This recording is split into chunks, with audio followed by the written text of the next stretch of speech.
One of the options I have used to make my covers on a budget is to use ready-made templates. Now, different people sell these templates. Some of them are fairly poor. Some of them are actually very reasonable. I'm going to show you the good, the bad and the ugly because I've bought a few in my early self-publishing career. Some of them work very well for me. Others, actually, when I bought them, I didn't really touch them with the barge pole because the quality was too low. So let me just show you some covers that I made with a template kit, and these are ones that work very well for me. I was very happy with these and they worked well for me for several months. When I did my non-fiction web guides for WordPress, Facebook and everything else, I needed to get some covers done. I needed 6 covers doing. Now, if I was going to pay somebody a couple of $100 or pounds a time to do that, that was going to be quite an expensive prospect for me. And I just wanted to get those books out and selling. So what I did is I bought some template kits. This is where somebody actually creates just the framework of the cover. So they've done the colouring, they've done the dollar notes flying around, they've maybe used some fonts in there. And because I've got access to Photoshop and photo editing tools, I could then go in there and make the author name and the subtitle and the title. I can make those bespoke for my purposes. Now, in actual fact, in a later video, I'll show you how those covers got updated and I paid for them on 99designs.com, another way that you can get your covers made.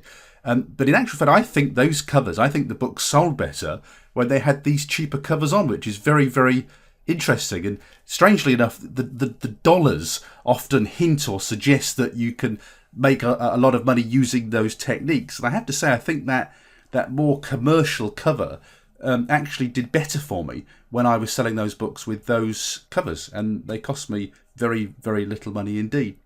What I'm going to do now is go to my computer and just show you some folders where I've stored these ready-made, bought off the shelf templates, and I'll just explain to you how I customize and use those. So if I just start with this cheaper one and open up some of these images for you to see, you can see that the covers aren't really that good a quality. The fonts are fairly horrible. They're very, very generic. They're not an awful lot better than the free Kindle cover creator.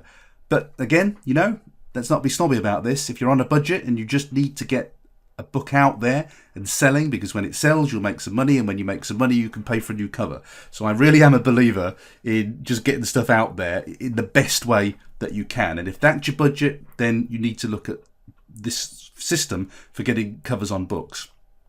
So that, you know, they're not terrible, and frankly they're a lot better than I could design. If I sat down and tried to make a cover, it wouldn't look as good as those. So it's always about moving towards the best that you can get, and I would rather use these than make one myself, because if I made one myself it would look absolutely horrible. These aren't brilliant, but they're fine. This one at the top here, for instance, you know, that's just not terrible as a generic cover. It's okay. And I wouldn't know how to go about making that as a cover. So this is a cheaper package that I got, and they give you little graphics like that, which again, I wouldn't know how to make. And they show you how to use those covers. They're not brilliant, but that was a very cheap package, and it comes like this. When I bought it, you've got a license and a how-to. And what these files come as, they come as things called PSD files. Now, unfortunately, nothing's ever simple in life, is it? And with a PSD file, because I got a little bit of geek knowledge, I have access to Photoshop elements. It's by no means an expensive version of Photoshop. It's a real cheap version of Photoshop. And then if you double click on these, it will open in Photoshop, and you can click on the text button, and you can just go in here and alter the text. And you can put your book name on here. But you're going to have access to something like Photoshop to do that. Now, Photoshop Elements sometimes is free. You can get it free and license proper copies, or it's very cheap to buy. You don't need a brand new version of Photoshop. I'm using a very old version of Photoshop now because frankly it just doesn't matter. I don't need anything complicated. I don't need all the bells and whistles. This must be 3 or 4 years old, I think, this version of Photoshop that I've got, and I bought it years ago. So you don't need the poshest, newest version of Photoshop. Just get a cheap, free version if you can get your hands on one. But it's very easy then to turn that into a cover without you having to do the design work on it. So that's how those ready-made templates come, you'll get a little file, and they've told you how to format the picture books. They give you a guide to that. You get the license, the readme text. You get the ready-made example versions. You've got what they call the PSD files, the editable files, and then the how-tos. So even on a cheap package like that, and that one really was a cheap one. I can't even remember what it cost. I've had it for quite a while now. Even that's going to get you going, and even that is better than the Kindle Cover Creator. Let's take a look at a slightly more expensive one now. Now, this was a package that I got from Joel Friedlander. Again, must be about 2 years ago now. This cost me slightly more. I can't remember how much it cost me, but I think it was less. Would have been less than $100. May have been $60 or $70.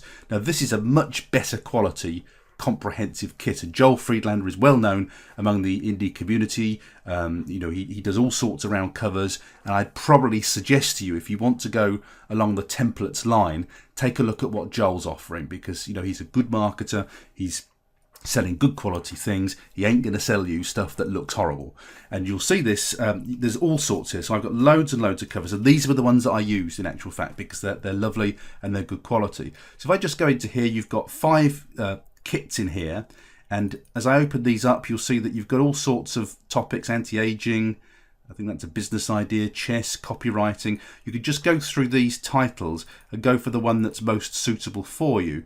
So I'll just go through these and let you get a feel of what we've got in here. They've basically just gone for what we call popular niches, popular topics that people write about, and profitable topics. So if we just go to the last one here, we've got anxiety, apps, blogs, copywriting. Let's take a look at the copywriting one. Now, again, nothing's ever simple, is it? The problem often is that when you use these templates, they require fonts which require licensing. And then you get into another layer of complication. In this case, I just need to update the layers. It's just a standard thing that you need to do when you're opening these. And you'll see that we're straight into the cover. Now compare that cover with the cheap cover, and you can see we're instantly looking much, much higher quality here. But it's the same thing. Each of the text layers of the images can be edited separately. So here, we put P. Teague in there, put my author name in there. Actually, we've got enough room for Paul, so we'll go for full name.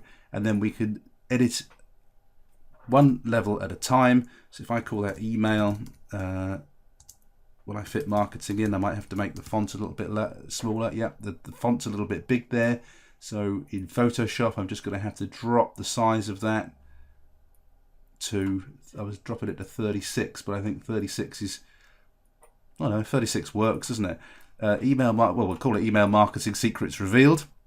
And then if I just change the word copywriting then there to emailing. Now, this is where the fonts need substitution. You can see here that I do not have that font installed. And this is unfortunately, another level of technical complication you get when you use these ready-made covers. Sometimes you might not have the font installed on your computer. Then you have to install it on your computer, and then instantly people who don't like tech are saying, no thank you, that's just too complicated. It is actually quite a simple thing to do, but it will actually substitute the font with something similar if you don't have the font installed. So if I just go for a substitution here, you can see that it's just changed for a different font and nobody died. So what I would recommend to you is, if you're not geeky, you don't really like this stuff, if you've got this far and you're happy to use Photoshop Elements, just let it substitute the fonts. Don't get fancy and start installing fonts if that's something that just puts you off. Again, my bottom line always is, let's get the best cover possible that we could do on your budget, and let's get that book out there and selling, because that's the main thing. So that's what those covers look like. And you'll see, if I go back to the folder here, there's loads of covers that we could use. Just by way of explaining the fonts issue, you will see that with Joel's package, Joel then tells you where to get those fonts from, and you can then download them and put them onto your computer if you want to use the original font. So this is the advantage of going for a more quality package like Joel's produced here, because he knows all the tricks, he knows all the roadblocks that you're going to experience, and fonts may well be one of them. He tells you where to get those fonts from. You don't have to go hunting for them to try and track them down.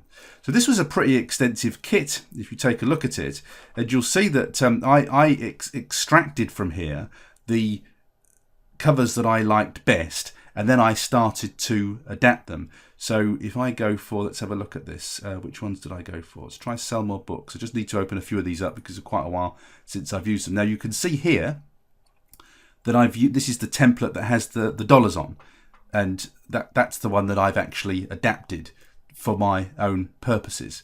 So I've gone from that, used their text, used their dollars, just moved things around a little bit just to make it look the way that I want them. So because I'm not a designer, I could never create that cover, but because I know a little bit about Photoshop, I can move things around and change things that somebody else has done. So if you've got those skills, if you're happy to play with the tech, sometimes these ready-made templates are quite a good option. And I went from the ready-made templates that Joel provided in this very comprehensive package here, I went to actually being able then to create proper covers that I could list on Amazon. Now, just another point about this. When you get these covers, you also get a very comprehensive, you get a license, and you will get how-to information. So there's the license that you get with that particular package there. And you'll also get, within the package, you'll get a description of how you should actually use those packages, and it will tell you what to do. So as you can see here, this will talk you through, what to do, how to change things, and how to get the best of a template package like that. So template packages, again, to me, they're a step up from using Kindle Cover Creator.